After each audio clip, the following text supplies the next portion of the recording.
नमस्कार किसान साथियों, स्वागत है आप सभी का आपके अपने YouTube चैनल राज एग्रीटेक की इस नई वीडियो में। किसान साथियों, आज की इस वीडियो में हम बात करेंगे कि लहसुन में 30 से 35 दिन की अवस्था में कौन सी पोटास का उपयोग करना चाहिए।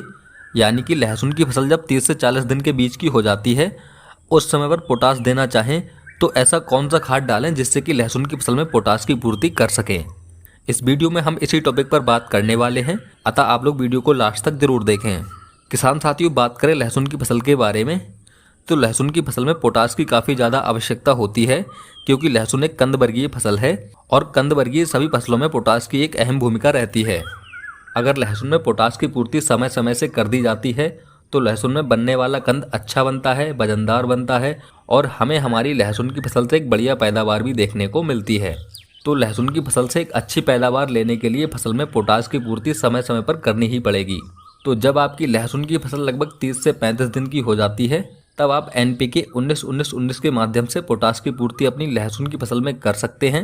NPK 19-19-19 में नाइट्रोजन 19%, फास्फोरस 19% और पोटास की 19% मात्राएं पाई जाती हैं। इसको आप स्प्रे के माध्यम से लहसुन की फसल में दे सकते हैं। NPK 19-19-19 का स्प्रे करने से लहसुन की फसल में पोटास के साथ साथ नाइट्रोजन और फास्फोरस की पूर्ति भी हो जाती है। अगर आप स्प्रे नहीं करना चाहते तो आप इसे फर्टिगेशन के माध्यम से भी दे सकते हैं। मतलब जब आप लहसुन की सिंचाई करें तो सिंचाई नाली में NPK को डाल दीजिए, लेकिन इस विधि में आपको NPK 19-19-19 की ज़्यादा मात्रा लेनी पड़ेगी। अगर आप स्प्रे करते हैं तो 1 किलोग्राम प्रति एकड़ के हिसाब से आपको NPK लेनी है, और अगर आप सिंचाई के पानी के साथ डालना चाहते हैं तो वहाँ आपको 3 से 4 किलोग्राम NPK की आवश्यकता होती है।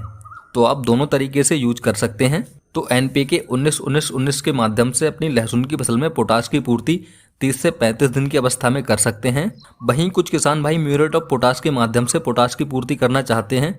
तो एक बात का ध्यान रखें कि अगर आपने लहसुन की बुवाई के समय म्यूरेट ऑफ पोटास के माध्यम से पोटास की पूर्ति कर दी है तो 30 से 35 दिन पर म्यूरेट ऑफ पोटास न डालें। और अगर बुवाई के समय किसी तरह का कोई पोटास वाला खाद प्रयोग नहीं किया है तो 25 से 30 किलोग्राम प्रति एकड़ की दर से आप म्यूरेट ऑफ पोटास को लेकर लहसुन की फसल में डाल सकते हैं। तो इस प्रकार से आप अपनी लहसुन की फसल में पोटास की पूर्ति कर सकते हैं।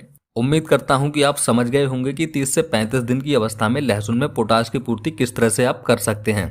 किसान साथियों, जानकारी पसंद आई हो तो वीडियो को लाइक और शेयर जरूर करें और हमारे चैनल राज एग्रीटेक को सब्सक्राइब करना ना भूलें। मिलते हैं एक नई जानकारी के साथ, तब तक के लिए नमस्कार, जय हिंद।